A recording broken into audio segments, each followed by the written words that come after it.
Oops, I was muted for all that. We're going to use this visual space today. We'll come back to the screensaver because it's going to help us sort of an AV, audio visual for the talk today. But our main subject is to really sort of integrate uh, the Enneagram into the overall path for contemplatives of waking up, for starters, and then flourishing. Where to live a life that just that we're meant to live. Okay. So I think that's enough for the screensaver, and we'll be back to it. But for guys who are watching on YouTube, it's nice to get the theme and a little peek at loose leaf hollow there. We'll be back to that picture. All right. Well, the talk sort of has two parts today. It's sort of talk about waking up and why it's hard to wake up in the Buddha sense. The Buddha is the guy who woke up, and we all can be sort of live a life like a zombie, as we've been looking. A zombie looks like they're alive, but they're just sort of programmed and work all the time. I know what that life's No, like. Yes. I'm sorry to interrupt you, but we cannot see your face. I don't know if Okay. that's intentional. Oh, Uh, you can't? we're still seeing the meditation icon. Oh, all right. Well, let me see. Let me see. Just turn your video on. Yeah. I'm seeing the group here. Oh, yeah, I get it. Okay. Thanks, Debbie. All right, how's that? Okay, still seeing me? Yeah. Yeah. Cool. I've got a couple of poems that bookend both parts. The first part is about waking up and what keeps us from waking up, and then we'll look at just the practice of unveiling and flourishing. Yeah, yeah. But first of all, uh, a poem that I wrote some time ago, it's still absolutely true for me. It's called In Light of Merton. You know, football coach at University of Texas one time said, "You dance with who brung you," and uh, Merton is who brung me to Kentucky and to this work. A profound change. And so, after reading Merton for years, this poem just came out, and it's called "In Light of Merton." It's about living in light of Merton's light, and it uses a lot of his images, but I think it'll set us off on the right direction. In light of Merton. The true nature of our being is an infinite spaciousness, which is untouched by sin and illusion. It's a truly fecund openness, which is unstained by the fantasies of our mind or the brutalities of our will. Merton called this center La Pointe Vierge, French word, that it meant the virgin point. And it meant a lot of other things to Merton, but it really meant that point in us at the very center that was untouched.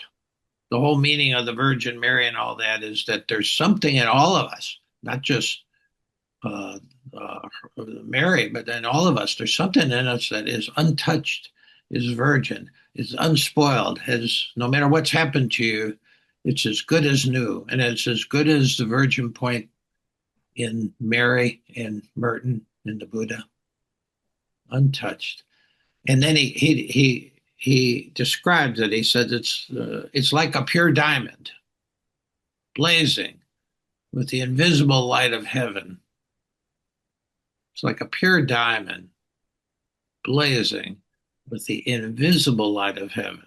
And then Merton, also like all mystics, said it's in everybody, no exceptions.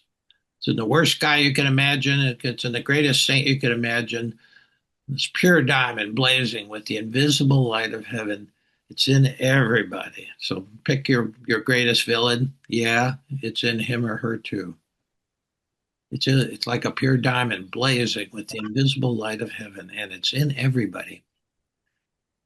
And if we could only unveil it and live in light of it, we would radiate a love that would make all the darkness and all the cruelty vanish forever. Quite a claim by Merton.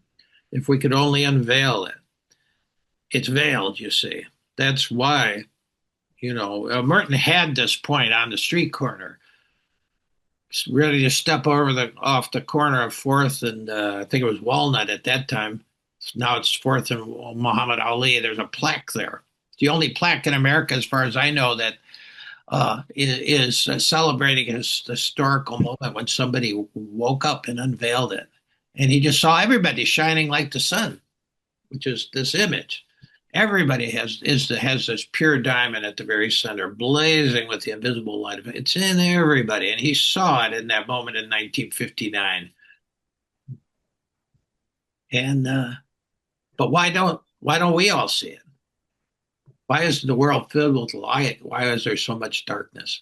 Well, he said, if we could only unveil it and live in light of it, we would radiate a love that would make all the darkness and all the cruelty vanish forever. You got to realize that over 70% of the world's population, so we're talking about billions of people, are living in cruel, authoritarian countries where they have no rights, or they're losing their rights. And we've joined them now. And horrible things are happening. And but Merton claims that if we could unveil that and live in light of it, we personally would radiate a love that would make all the darkness and all the cruelty vanish forever. There's a critical mass of people that if they could unveil this thing that is in everybody, it's our greatest resource. It's the center that you go towards in centering prayer. And he saw it as a diamond blazing with the invisible light of heaven. Yeah. And he says, we practice to unveil it. I mean, why do you practice? We all have it. Why do we practice? We practice to unveil this light and to learn how to live in light of it. Yeah, it's quite a claim. But I, sort of base my whole life on that claim that, I mean, the main reason I get up in the morning and do what I do and do what I do all day is it's all a practice of trying to unveil it.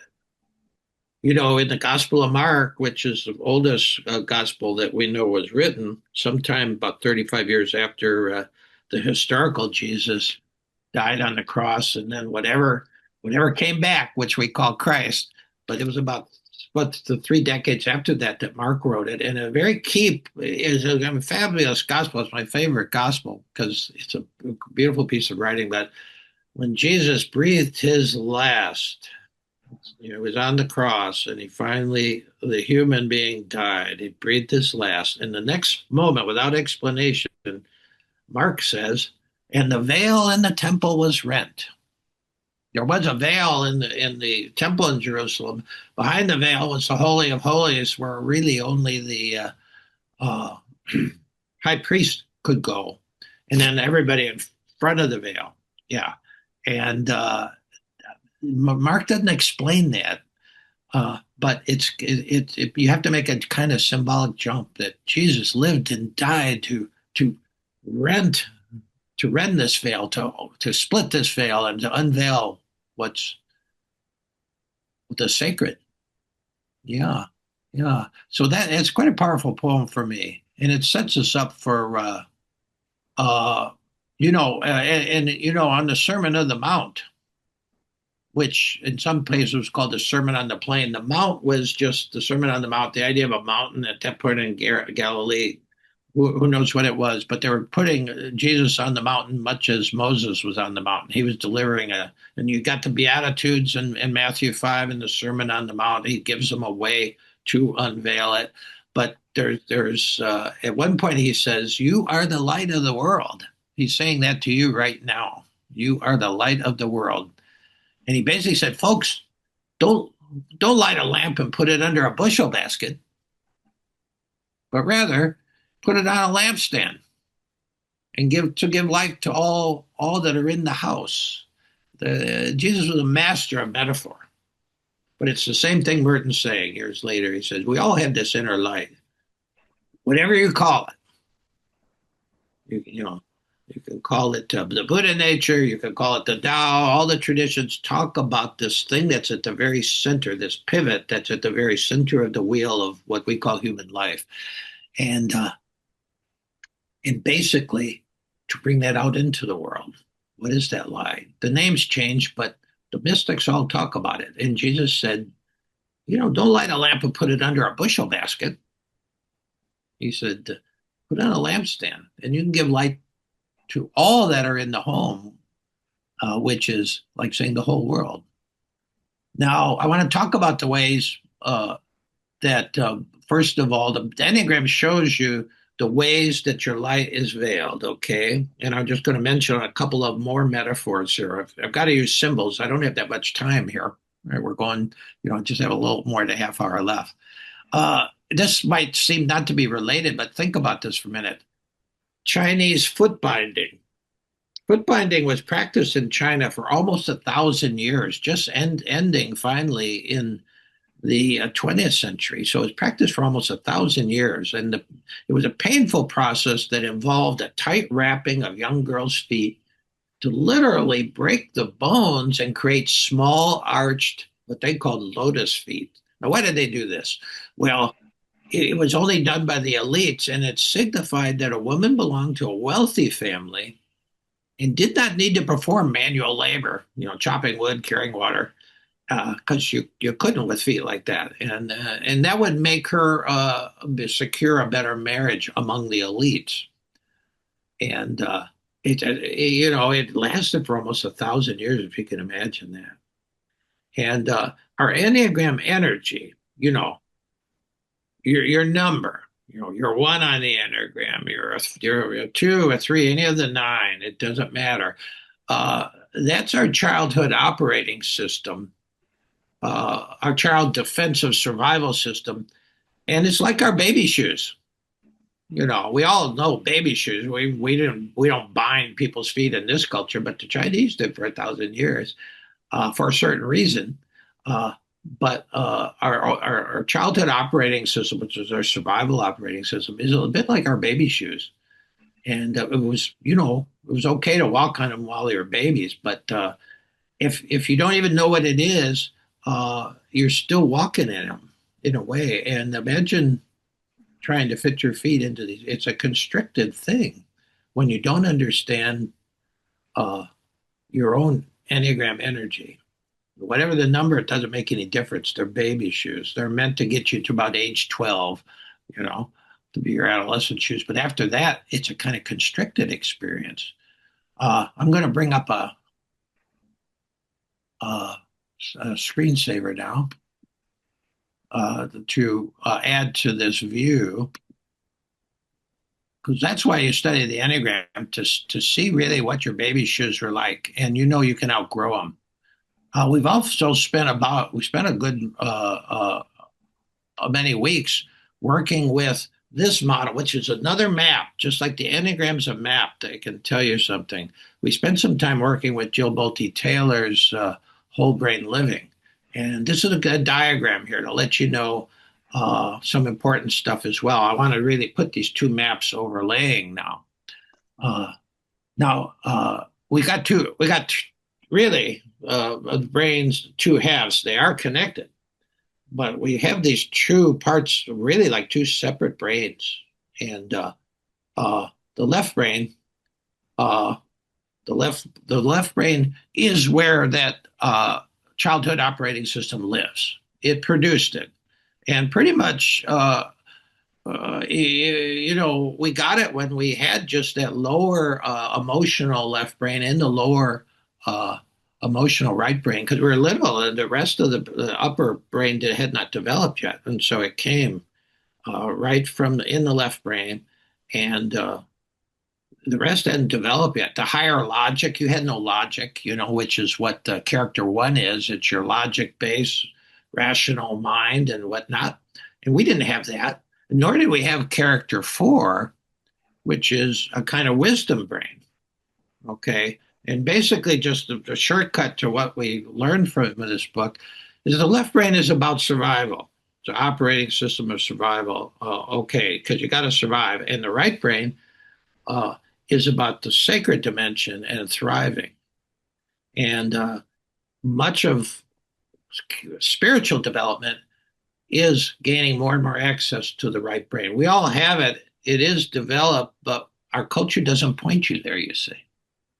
Character 2 is sort of your it's the unconscious from a Jungian point of view, and it's also your hurt locker. It's where all the wounds of perhaps previous lifetimes are stored, and certainly in this lifetime. Uh, Growing up, my father was convinced that my ears were too big, and so he was going to help me flatten out my ears. And so for a span of probably about 6 or 7 months, I had to go to bed at night uh, with a nylon stocking on my head to put my ears back. They were too big. Okay. They were big, actually, when I look at the picture, but I sort of grew into it. My rest of me grew up, but so there was that. And he even took to taping them when he wasn't getting results. I mean, this was, for a kid, this was sort of traumatic. And, uh, and so you always feel like you're sort of odd. Yeah. And plus, you had to go to school with a name like Zarantadello. Yeah. So those kind of things happen to us. And maybe we carry over even the trauma from previous life, and there's worse things than that some of you have been through. But so that lives in that lower emotional left brain. And then, the reason part comes up, and then say, all right, this is how I can defend myself. And that's what a 1 or a 2 or 3, it's how you can survive coming through the slings and arrows of outrageous childhood. Okay. And so that's a left brain. Now, the right brain is developing too, and it's developing the upper part of the right brain is what we call the wisdom brain. So the reason and logic brain, great. And then we got the wisdom brain, and we don't educate that at all. It's lying there, and in some cases, it's dormant, you see. And character 3 there is really where the soul child lives. So you got the wounded child over on the left, you got the soul child, that child that wants to grow into life, okay, that wants to expand. Yeah. And really, if you haven't read that book, maybe you're coming in cold, you haven't read that book, put it on your list, spend some time with it. Because I've understood those 4 characters. I've even named them. I thought that was sort of corny. She has you name them, but I have names. My character 1 is Sarge, sort of the top sergeant who whips me into shape when I need it. Character 2 is Smokey, Smokey the bear. He's always keeping me safe. Basically, your left brain is trained to keep you safe so you survive. And our various ways we do that is the variation on our childhood operating system, which is it points that out. That's the surface of it. You're more than that. There's something deeper. There's that diamond nature, whatever you call it. Now, the right brain, uh, character 3 is your soul. It's the thing that actually is immortal. I mean, characters 1 and 2, left brain, time and space, how you navigate it. Characters 3 and 4, right brain, uh, infinity and eternity. How do you navigate that? That's a much bigger field of play. And so you see that the left brain shrinks you into those baby shoes and keeps you there. The left brain shrinks your life. Whenever you feel a kind of bracing inside in a situation, the left brain is at work and it's shrinking you, like going into a crouch to protect yourself, you see. Yeah, yeah. So I think that's really helpful. And when you overlay that, it explains where that operating system is working, and I think that's helpful. Now I want to go to another screensaver. If I can, which there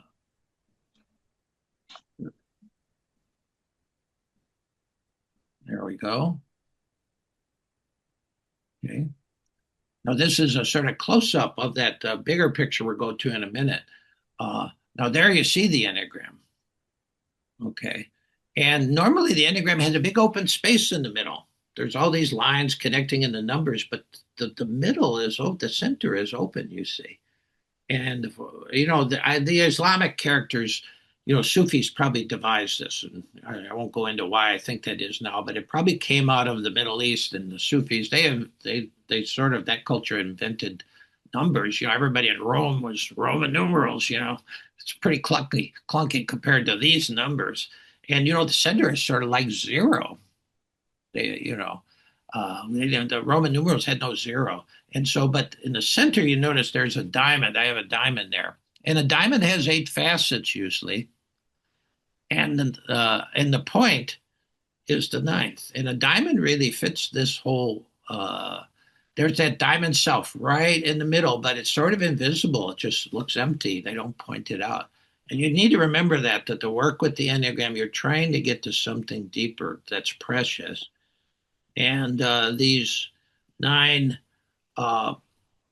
forms of energy are just sort of one woman said they're the 9 faces of the soul, but the soul is deeper. And now this image, it is set up to tell you something. If you look at uh, uh, the diamond, and then we have the scream. Somebody gave me that pillow a long time ago, and then somebody gave me the Mona Lisa pillow. Two different people, but they ended up together because it sort of shows you a kind of continuum. The scream, notice how it's contracted again, like the baby shoes, keeping it small and everything. It's a brilliant painting because although your focal point is the head and even the mouth, the scream, and everything. It's intense and it's a contraction picture, you see. Uh, and on the other extreme, probably the most famous work of art in the world, the Mona Lisa, which is not much bigger than the pillow, they say. I've never seen the original. She's got a whole different energy there. Look at the energy. They both have this really significant energy. The energy in the scream is a kind of contraction, like baby shoes. And then over there in the Mona Lisa, it's flow. If you really look at the Mona Lisa, everything is flow. Her hair is flowing down. If you have a good print of it, if you see the original, there's a mantilla on her that's flowing down. There's a river flowing behind her. Even her hand is, like a kind of meditation pose, and it's flowing over. Uh, it's flowing over like a waterfall. So it's all about flow, and this is all about fixation. So that gives you sort of the spectrum for everybody, from what I'd say on the left brain, compulsion, and then there's a spectrum that goes to, and I call where Mona Lisa is contemplation. You see, and how do you get from one to the other? It's the same moment and the same person. And depending on where you are psychically in this moment, you can be relaxed, loose, flowing, ready to respond, or you can be all uptight, and that's what it means to be compulsive. Now, the one Enneagram book, by the way, that has a vertical kind of thing from is The Wisdom of the Enneagram by Rizzo and Hudson. And they show you like from the most compulsive one on the Enneagram to what it would be like to be at the most, they have like 9 stages. And they put it this way, okay? And so, it does, Mother Teresa or Martin Luther King or Donald Trump, they all have the same energy signature exactly. They don't act the same. They don't have the same energy that goes into the world. Okay, whatever you think of any of those people. And that's the difference between being a compulsive 8, sexual 8, compulsive sexual 8 with a 7 wing, is all 3 of their Enneagram signatures compulsive. It makes a difference if you're a compulsive 8 that leans 7, a sexual 8 that leans 7, or if you're a contemplative sexual 8 that leans 7. That brings in the whole energy kind of, and they are all the same, but they don't look the same. They don't have the same effect in the world. So just to be a number, nobody's a number, but what you do with it. And so how do you get from the scream from compulsive living sort of by stuck inside of a framework that you can't get out of, collapsing, to a flow, be able to flow with life. Well, and notice in the middle is the symbol for meditation, the one we use. It's up right in between. That's the bridge. Unless you have, and I'm going to talk about 7 practices, but that's kind of central. If you can't just sit down in silence and stillness and just simplicity and really look into maybe the current time you're freaking out, then there's little chance of breaking out of it. So that's the image there. Okay, that's the image there. That the centrality of having some kind of formal contemplative practice, meditation practice. It's not the only practice that helps, but well, I dance with that. That's what brought me to here. I wouldn't have even got to Merton if I hadn't started meditating with uh, the Zen guys. Yeah. So that is the main bridge, but I'm going to talk about 6 other practices that are really helpful. But let me go to the big screen saver now to expand our view a little bit. But I want you to see that, and that diamond is a diamond Merton was talking about. But no, it doesn't appear on the Enneagram map because the center is open, but underneath it, if I could do the Enneagram, I'd like to lay that on top of the platform and then have the diamond underneath and have a whole other thing because you have something much deeper than your programming, you see. All right, let's go back to the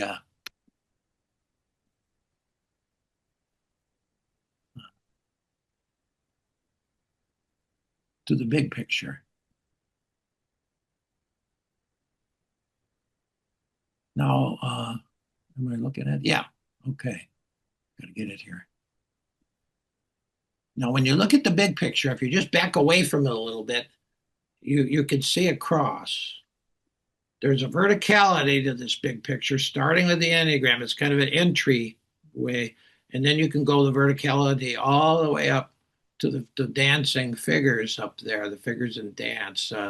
Sister Jeannie Duber, who's just passed away this year, was a great artist out at Loretto, and she gave me those one time. And people come and go from the place, and they never notice them because it's a little hard to see the dance, but there it is. So you see that verticality, okay, which is part of the deal. That the vertical is always connected with the right brain and the eternal and the infinite.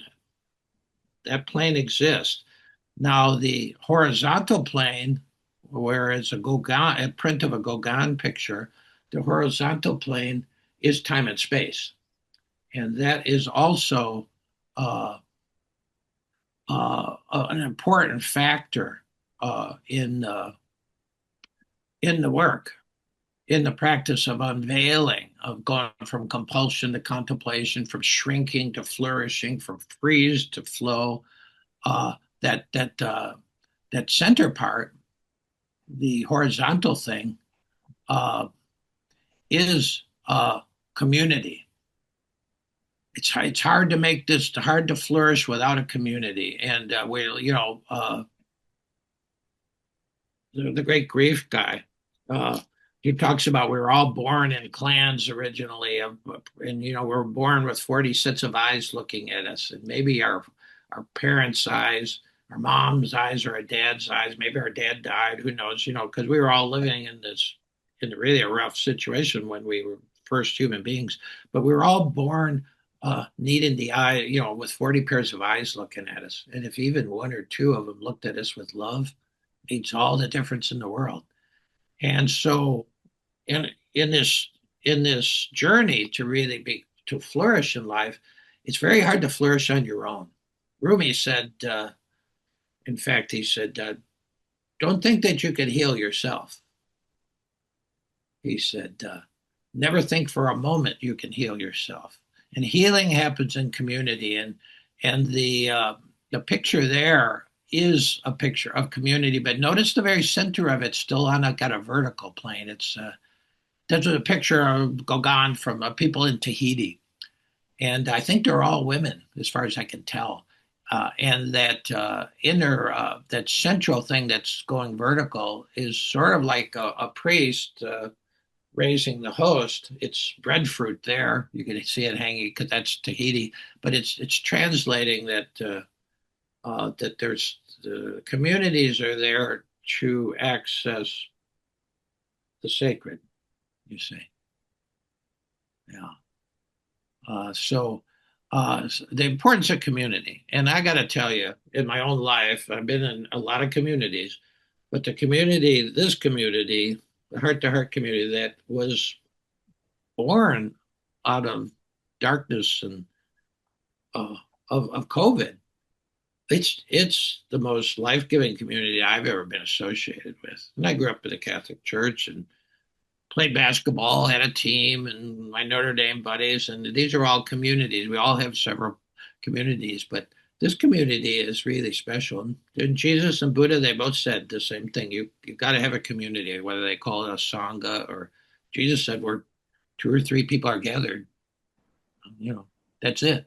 Well, we've got 30 people here, 34 people here. How special is that? So community is a big part of it. To try to do this on your own, Rumi had a community. Jesus had a community. Buddha had a community. So the importance of having a community. And I got to just say that this is the most life-giving community I've ever been in. I just feel like so thankful for that. Okay. Uh, and then now the top of the Enneagram from beyond that, there's a picture very interesting from Deb Ackerson, uh, the picture of it's called Musica, and if you could see it closer up, uh, it's she's dancing, and Italy happens to be there. I bought that from her art show, and I made it part of this, and it's what we're doing here. If you're going to dance with spirit, you got to hear the music. You've got to hear the music. You see, and and that leads up to the dance, the two dancers. Yeah, and so I want to work with that part of it in a minute, but I just want to talk about the contemplative practices. And besides sitting, there's other ones. There's spiritual reading. If you want to be unveiling this and feeding this growth and flourishing of your own true spirit, spiritual reading is key. You should always be reading something of a spiritual nature in any tradition. It doesn't matter. And then, I'll get up in the morning, stagger around, make myself a cup of coffee, and then do my spiritual reading. And then I'll go in and I'll sit in the silence. Uh, Rumi said, and I'm really stressing, try to get a bit of silence, sitting meditation and reading in the mornings. Uh, and just to start your day. If you start your day in the sacred realm, guess what? The day looks totally different than, the American mantra is you hit the alarm clock and you say shit and you're off and running. I mean, I lived that kind of life for a while and for too long, really. So to start the day with some kind of sacredness, spiritual reading, if you don't have much time, get yourself that's where poetry comes in. I always have Mary Oliver in the bathroom. If I don't have time, or if I don't have time to do an hour of spiritual reading, which I normally do because I've got a weird life with a lot of time, I'll read a Mary Oliver poem, and that gets me going. And then you sit. Today, like every other day, Rumi says, we wake up empty and afraid. We wake up. He's including himself. Today, like every other day, we wake up empty and afraid. Don't rush to your desk and begin working. Hitting the to-do list. I used to, for many years, I woke up dreaming about my to-do list and just feeling this sense of fear that I'd never get it done. I don't wake up that way anymore. Today, like every other day, we wake up empty and afraid. Don't rush to your desk and begin working. Instead, take down a musical instrument, which is code for your practice in Sufidom. Take down a musical instrument. Make what you love be what you do. There are hundreds of ways to kneel and kiss the ground. He's talking about, in your spiritual practice, and part of I work with 30 people now closely besides the group. And, you know, it's so interesting to see how the people have a different, creating a practice that they love. I don't have any trouble in the mornings because I love the practice. But it's the one I created for myself. Yeah. Now, a third practice is of mindfulness, which is on the fly throughout the day. Uh, if you have Thich Nhat Hanh is the master of mindfulness. He says, he's not that big on, they would sit at his place, but it's throughout the day, the rest of the 18, 16 hours, he says mindfulness, to do what you're doing when you're doing it. That's the ultimate simple meditation. When you're washing dishes, just wash dishes. And when you get all scattered and freaked out, it's good to have a gasa or a mantra where you could breathe in like we breathe avun.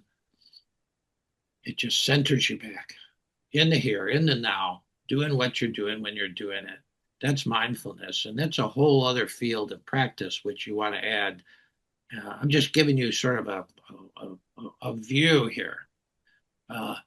Another thing would be somatic practices, which I was late to come to. It wasn't until I started working with a Tibetan guy that I realized I had a body.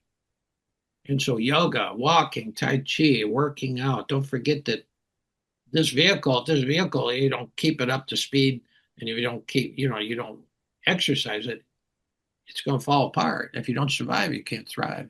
So those kinds of practices, yoga, walking, tai chi, working out, whatever. And then aligned with that, I've got Paul trying to come in here. Aligned with that is the Japanese practice of bathing in the forest. The Japanese, they just go out in nature. Some days I can't walk the road, but because of time or weather, but I'll find a way to get out. Even in a rainstorm, I'll get a chair outside under the overhang at Loose Leaf Hollow, and I'll sit, and so I won't get drenched, and just be in nature. That's what they call bathing in forest. Nature is essential in this unveiling. Journaling, free writing, adding words to it. I don't, that's why I always add writing at the end of the sitting, because personally myself, I don't know what's going on sometimes. But when I start moving the pen across the paper, so sometimes the Holy Spirit lets me know. So keeping some kind of journal, it really helps clarify all the confusion. And then finally, periodic intensive retreats, like you're at one now. Uh, I need these retreats once a month myself, and like once a year I do that 7-day one. That's really kind of Marine boot camp, but it's great. It's great. So these are all practices. It's all in the notes. They're just ideas. You can't do all of them every day, but you should do some of them, and that will brings on the flourishing, along with being in a community. Yeah. And finally, this is a poem I wrote years ago and I've rewritten. It's called Let Love Lead. And it just goes like this. It's a very short poem. Because we started with talking about Hafez, that we're invited to dance with the spirit. That's the title of the retreat. So this is called Let Love Lead. The music stops and the dance with the beloved is over the moment I say, I don't want to dance that way, or it would be better this way. All the music stops and the dance with the beloved is over the moment I think I should be the one who leads. I think it's profoundly true for in my own life. To the music stops and the dance with God, the dance with the spirit, the dance, I like the word beloved. The dance with the beloved is over the moment I say, I don't want to dance that way. Unless the stuff comes up, especially the fierce stuff, disease, you get ill, marriage falls apart. Mine fell apart twice. Believe me, I didn't want to dance with that. But if I hadn't, at least I wouldn't be married. Uh, or it would be better this way. Either way, if you say, I don't want to, I'm not dancing that cha-cha there. No, I'm not dancing that marriage breakup cha-cha, or I'm not. And I didn't at my first breakup. I just wanted out. And thank God, uh, thank the Holy Spirit that I decided to dance with it. And that was 6 months of therapy. And let me tell you, anybody who's ever been in that situation, it was hell, but it was the dance I had to do. Or it would be better this way. As a one, I always find a better way to do something than how it's presented to me, you know. But all the music stops the moment you think I should be the one that leads. And I really have a profound feeling at 50 years into this project that something bigger than me is leading me. If I can just open to it in the difficult moments, especially, you see. And now, just to expand it just one step further, look at the culture we're in now. Look at our situation in America right now and in the world. Again, over 70% of people living in the world are living under authoritarian regimes. What does that really mean? Well, it means the people, and this is very old because the Buddha, it was happening in the Buddha's time, in Jesus's time. He was there with the biggest regime that ever, the longest running empire that ever lived, which was the Roman Empire. And he was living with under the Roman Empire, and he was faced with that. And when you're living in an authoritarian situation, you're living with a group of people that love power and they want to hold on to it. And you're in their power. So that's the love of power. And it hasn't changed any from the very earliest empires to the American empire now. It's run by people who love for the love of power and they want to hold on to power. Now, this whole way we're talking about turns the tables on that.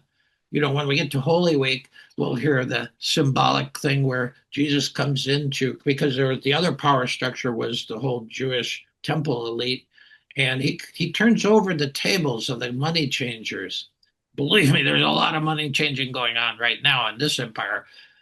We're not part of it. But he turns over the table. He didn't know. He knew that wasn't going to stop the Roman Empire or even the Jewish temple state. But that was exactly a symbolic thing. He was just saying, you've got to drop that. And when he turned that table, he turned it from the love of power to the power of love.